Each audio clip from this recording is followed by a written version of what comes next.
Well, our top story tonight, an unprecedented computer glitch which grounded all US flights for several hours today. The systems are crucial because they alert pilots to potential hazards on their routes. This led to the delay of nearly 4,000 flights for several hours. United Airlines said it had temporarily stopped all domestic flights and would issue an update when it learned more. Now, the Federal Aviation Administration, or the FAA, basically put out a notice saying that its notice-to-air mission system, or the NOTAM, had failed. As I said, these notices crucial to relay information to pilots such as weather changes, volcanic activity, airspace restrictions, even things that are happening at airports like malfunctioning lights or the presence of birds. Now, those operations at US airports are slowly resuming as we speak. The White House has put out a statement saying there is no evidence of a cyber attack just yet, but President Joe Biden has ordered an investigation. Well, my colleague Tanushree Pandey now joins us with more on that. And Tanushree is here with us. Tanushree, just explain to us what happened. It's quite amazing that all these flights got grounded, but there were so many planes that were actually in the air when this happened. Absolutely, Nidhi. In fact, last time we saw this in the United States was, in fact, during 9/11, when the entire air traffic in the United States was closed. And this morning, 6:30 a.m. Eastern Time, there was a computer outage or a technical glitch at the FAA system, which actually brought all the flights across the United States to a standstill. I mean, literally all the flights, more than 4,000 flights were delayed, more than 90 flights were cancelled, and all the flights have to be grounded because there was a computer outage. And even as the government, US government, has said that there is no proof of a cyber attack, the root cause of this computer outage is still not known. But as you rightly mentioned, Nidhi, that NOTAM is a very important system, which is notice to air mission and notice to airmen. This is a system through which the pilots who are flying the, who are flying the airplanes up in the air, they receive any important information about any potential hazard or any kind of even a spottage of a bird in the air through this FAA system. And that was also down. The servers of that system were also down, but that is gradually picking up. All the departures, mainly the flights which were taking off, were massively impacted. And even as we speak, the numbers of those flights are continuously increasing. As of now, nearly 4,000 flights were delayed. Our hotline has also been activated for the redressal of those passengers who are now at an absolutely chaotic situation at the airport. So this is absolutely unprecedented, but let's really hope for the best as the system is trying to restore gradually, Nidhi. Not good news for nervous flyers like me. So let's hope that we don't ever see something like this happening again. Tanushree, thanks very much for that. Meanwhile, moving on to the sinking of Joshimath in Uttarakhand, my colleague Saurabh Shukla and his crew filmed this damage at the Jaypee power plant campus in Joshimath today, where you could see cracked walls with the residential campus on the verge of collapse.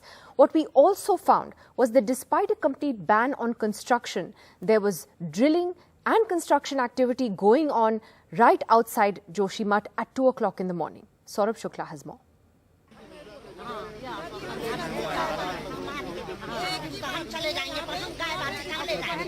Uttarakhand Chief Minister Pushkar Singh Dhami in Joshimath, the town where buildings and even roads have developed massive cracks. In the next 24 hours, the Chief Minister will brainstorm with officials on how to tackle the land subsidence emergency in the crucial hill town.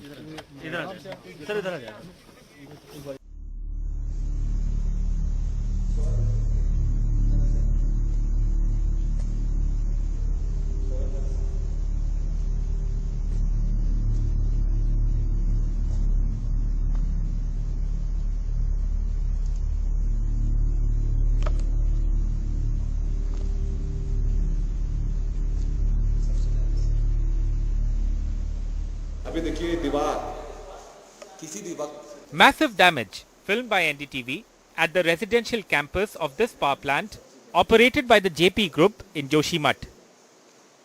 The wall is breaking, paint is coming down, stones are coming down, and you can see how bad it is. The cracks are getting wider with every passing moment. And look at the floor, look at the gap on the floor. And these are the stones which have fallen from the roof. Look at that, the crack, the corner. The floor has gone down. This is the visuals we are showing from the Jaypee's Housing Society. and the cracks, the walls have cracks all over. The floor has gone down and is going down, and authorities are very much concerned. They have vacated the locality in and around this whole Jaypee's power plant and Jaypee's housing society. You can see the destruction here at this badminton court. The net is there, and see the land subsidence. The gap is almost 2 feet.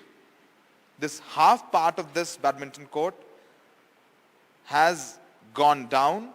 The crack was a few centimeters on 1st of January, but now the crack is above 2 feet. These two Joshimath hotels that are dangerously tilting towards each other will not be taken down by bulldozers, the administration has decided after a sustained protest by locals.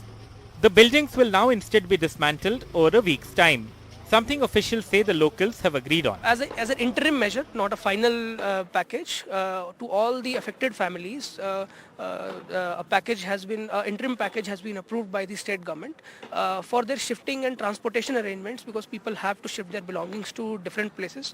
50,000 rupees grant is being given. An advance of rupees 1 lakh is being given to the families. But as I said, it's an interim measure, and this 1 lakh rupees will be adjusted against the final rehabilitation. We have shifted around 131 families to hotels, dharamshalas, gurdwara. We acquired for the same purpose, and all relief and support is being provided to them. Our officers and the local public representatives are visiting these areas, and whatever feedback we are getting regarding their operation, we are rectifying it so that minimum disadvantage is being faced by the affected population. But how effective are the Uttarakhand government's moves to secure Joshimath? Despite a blanket construction ban, an NDTV team caught on camera at 2 a.m. on Wednesday morning, stone crushing and drilling in full swing in the mountains just outside Joshimath, near the highway that connects the area to the holy town of Badrinath. Another big worry, Joshimath also hosts a major Indian Army base and a strategic road to the disputed border with China that has also reportedly developed wide cracks. In Joshimath, with camera person Pawan, Saurabh Shukla for NDTV. Well, Saurabh Shukla now joining us live from Joshimath with the very latest. Now, Saurabh, the big issue, of course, is, what will those affected families do, those who possibly face their homes now being dismantled by authorities? What is the plan for them? Nidhi, CM Pushkar Dhami visited those family right now. The major concern in front of administration is are those two hotels. We are just at the beginning of Joshimath, and in their vicinity there are more than 50 houses. If they fall and the cracks are getting widened, and one hotel is tilted towards other hotel, so it can fall any time from now.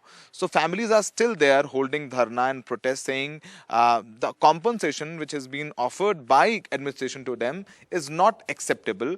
That is why CM Pushkar Dhami is here in Joshimath, and he is speaking with the families. Apart from that, second point which is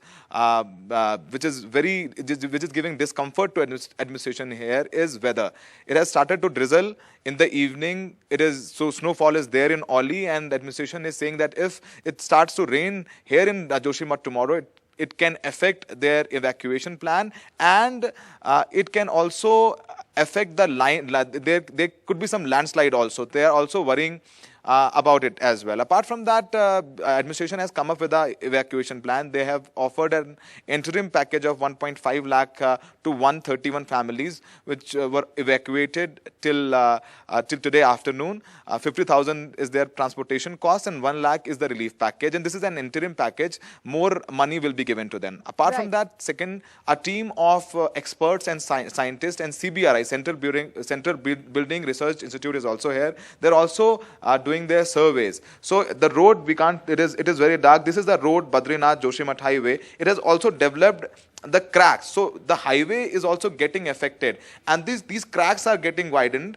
And we have shown the report from Jaypee's NTPC Housing Society. We have shown the visuals from there. The cracks are now in feet, and the floors are going down. So administration is saying that same will happen to the houses which have developed cracked in last few months, and this can happen anytime from now. So that is why we can say, and we've been saying that Joshimath is a ticking bomb.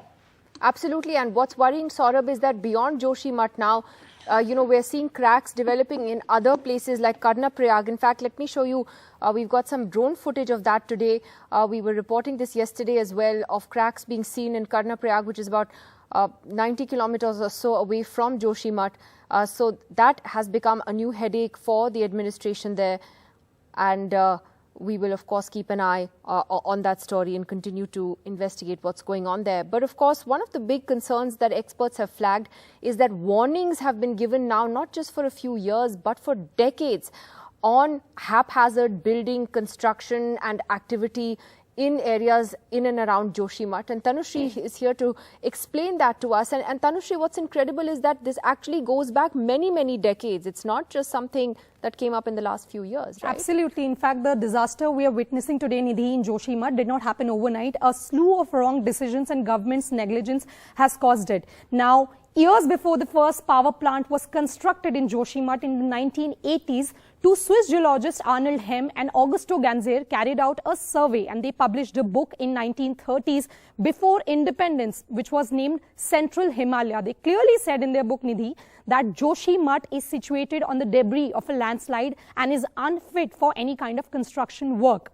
Then in 1976, the central government's Mishra committee, headed by MC Mishra, the then collector of Garhwal, which looked at why Joshimath was sinking, told the government to prohibit any kind of construction work and not to dig or blast in Joshimath, which could actually bring an ecological disaster.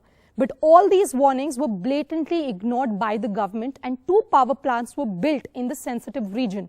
The Vishnuprayag hydroelectric project by Jaiprakash Power Ventures Limited and NTPC's Tapovan Vishnugarh hydropower project in 1980s and 2006 respectively.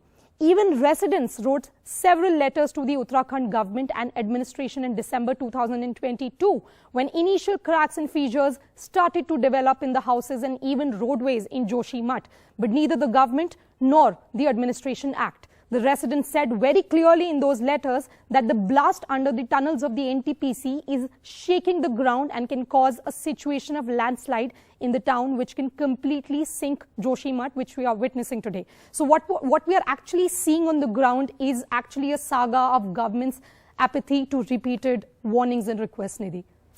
All right, Tanushree, thanks very much for that.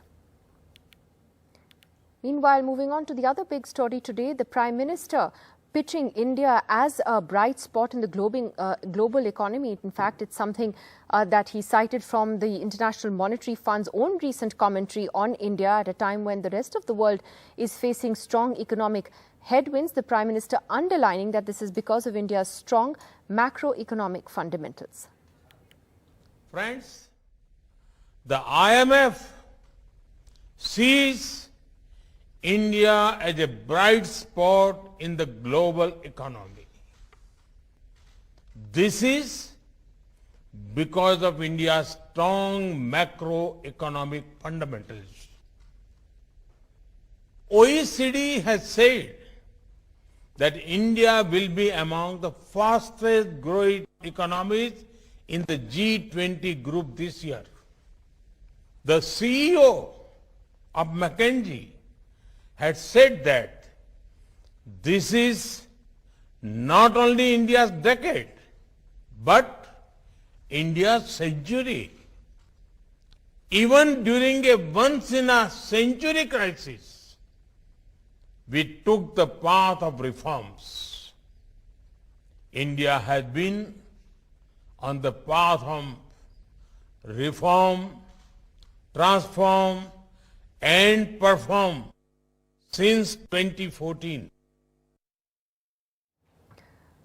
Meanwhile, the World Economic Forum has released a report on the global risks to the economy in 2023, and it has basically warned that the top 5 risks for the next decade are all linked to climate change, and therefore the failure to mitigate climate change is something that will be the biggest risk for everyone. And in the short term, they have said that over the next 2 years, the biggest risk is going to be the cost of living crisis the world over. Meanwhile, non-resident Indians might soon be able to set up a digital UPI accounts. The National Payments Corporation of India has agreed to allow NRIs in 10 countries with bank accounts in India to set up UPI accounts with their international mobile phone numbers. Banks have been asked to comply with the directions by the 30th of April. Well, my colleague Priyanshi now joins us for more on this. So, Priyanshi, I mean, the UPI, of course, has been a big success domestically. This is a big next step. Absolutely, Nidhi. With this step, UPI is clearly set to go international. The payment mode UPI will be allowed for Indians abroad as well, and Indians abroad will soon be allowed to make UPI transactions. This as the National Payments Corporation of India has issued guidelines for NRIs in 10 countries. These countries include Canada, Hong Kong, Oman, Qatar, USA, Saudi Arabia, United Arab Emirates and the United Kingdom. Now, this might be extended to other countries as well, is what the Payments Corporation has said. Now, what has really changed? Earlier, NRIs could transact on UPI platforms only through Indian mobile numbers. Now they can do it with international numbers as well, but there are certain requirements. Number one, the NRIs need to have savings or current bank accounts in India. And number two, to set up a UPI ID for any app, you need a valid India mobile number. But for further transactions, their international numbers will work. So through this, NRIs will be able to send and receive money from India through UPI. In many cases, they had to pay charges to transfer money to India, but as we know that UPI allows costless transactions. Now, by when could these guidelines materialize? The Payments Corporation has asked banks to comply with the directions by April 30th. Now, this is another major step to the success story of UPI. There has been a massive jump in UPI transactions in the 6 years. When it started, there were transactions worth 3 crore rupees in August 2016, but in December 2022, there were transactions worth 12 lakh crore rupees. And with this new step, UPI could only rise further. All right, Priyanshi, thanks very much for that. Meanwhile, the big political story today, the Congress has invited 21 opposition parties for the Bharat Jodo Yatra's conclusion, which will be in Srinagar on the 30th of January, that is the death anniversary of Mahatma Gandhi. Among those invited, the TMC, the NCP, the DMK, the Left and others, but the AAP and the TRS have been left out. The letter has been sent by Congress President Mallikarjun Kharge to these parties. Well, my colleague Arvind Gunasekar are joining us for more on that. So, Arvind, I mean, the Congress keeps saying that the Bharat Jodo Yatra has nothing to do with electoral politics, but all eyes are on whether the opposition is really able to rally around the Congress. Yeah, Nidhi, at the conclusion of Bharat Jodo Yatra, the Congress party wants to send a message of show of unity, and that's why they have returned to almost 21 like-minded parties, inviting them to join the conclusion ceremony of Bharat Jodo Yatra that began sometime in September in Kanyakumari. So the Yatra will conclude in Srinagar on January 30th, and that's where the Congress party has invited almost 21 like-minded opposition parties, and the list includes TMC, JDU, DMK from Tamil Nadu, NCP, Shiv Sena, and also left parties. Very importantly, even TDP has also been invited for this conclusion ceremony. But also noted, if you could see the parties that have been omitted or that have not been invited for this conclusion ceremony, that includes parties like TRS in Telangana and also Aam Aadmi Party in Delhi. But apart from that, both SP and BSP in UP and also RJD, JDU in Bihar have also been invited for this conclusion ceremony. So what we are being told is that the Congress party actually wants to send a message to all the like-minded opposition parties to come together to fight BJP in 2024 general elections. And that's why what we are being told is that at this particular public meeting which the Congress party is planning to hold at the conclusion of the Bharat Jodo Yatra, they will be sending a clarion call for the like-minded opposition parties to come together. And what we are also being told is that a political message will be given by the Congress leadership, wherein they will be saying that there won't be any discussion on who will be leading this opposition unity or who will be leading this alliance for the 2024. What the Congress party will be sending a message is that all the opposition parties should come together. Congress will play a role to bring all the opposition parties together to fight BJP. That seems to be the political message that the Congress party wants to send in this function. But we have to wait and watch how many of these 21 parties which have been invited will join this event. Let's see how many of them actually do turn up. We've seen certain obvious names like Akhilesh Yadav stay away. Thanks very much for that, Arvind. Meanwhile, there has been crazy weather in California. In the United States, there are sinkholes that have swallowed cars, floodwaters that have swamped towns as California gets a wild winter weather in a powerful string of storms. There were millions of residents facing floods. Nearly 50,000 people were evacuated from their homes. And more than 1 lakh homes and businesses were reported to be without power because of heavy rain, lightning and landslides. In fact, it's reported that some movie stars could not attend the Golden Globe Awards because of this flooding. And India has won big at the Golden Globe Awards. Natu Natu from the hit film RRR won in the original song motion picture category today, beating Taylor Swift, Rihanna and Lady Gaga. Goes to Natu Natu RRR. Magical moment for Indian cinema, filmmaker Rajamouli and music composer M.M. Keeravani as Natu Natu from RRR won the Golden Globe Award in the Best Original Song category, beating out Taylor Swift, Lady Gaga and Rihanna. My brother and the director of the movie, S.S. Rajamouli. Keeravani thanked RRR film director Rajamouli, lyrics writer Chandra Bose, singers Rahul Sipliganj and his own son Kala Bhairava, choreographer Prem Rakshit, as well as junior NTR and Ramcharan, who added energy and gusto to the song picturization and left everyone tapping their feet. A.R. Rahman, who was the first Indian to win a Golden Globe for Slumdog Millionaire in 2008, posted, "Incredible paradigm shift. Congrats Keeravani Garu from all Indians and your fans. Congrats Rajamouli Garu and the whole RRR team." Alia Bhatt, who stars in the film, posted a series of hearts reacting to the film's win. Karan Johar said he was absolutely thrilled and filled with pride as Natu Natu from RRR brings home a prestigious Golden Globe Award. Congratulations to the whole team. This is incredible for the entirety of Indian cinema, he said. Filmmaker Shekhar Kapoor tweeted, "Congratulations Rajamouli and the music team of RRR for winning Best Song at the Golden Globes 2023 for Natu Natu. You won against songs by Rihanna, Lady Gaga and Taylor Swift, so be proud of what you have achieved." The win for Natu Natu comes at a time when the Hollywood Foreign Press Association's Golden Globes has tried to address criticism over not being diverse enough. I am your host, Gerard Carmichael. Sure. And I'll tell you why I'm here. I'm here because I'm black.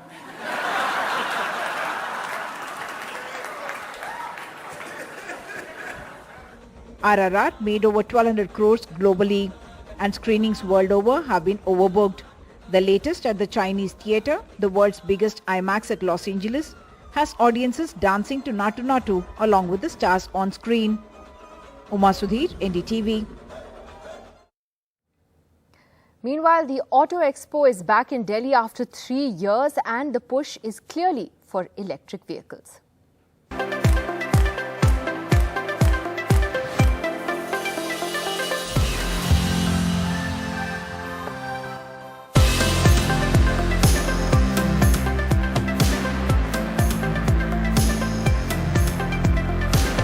India's largest automotive show is back after a gap of 3 years.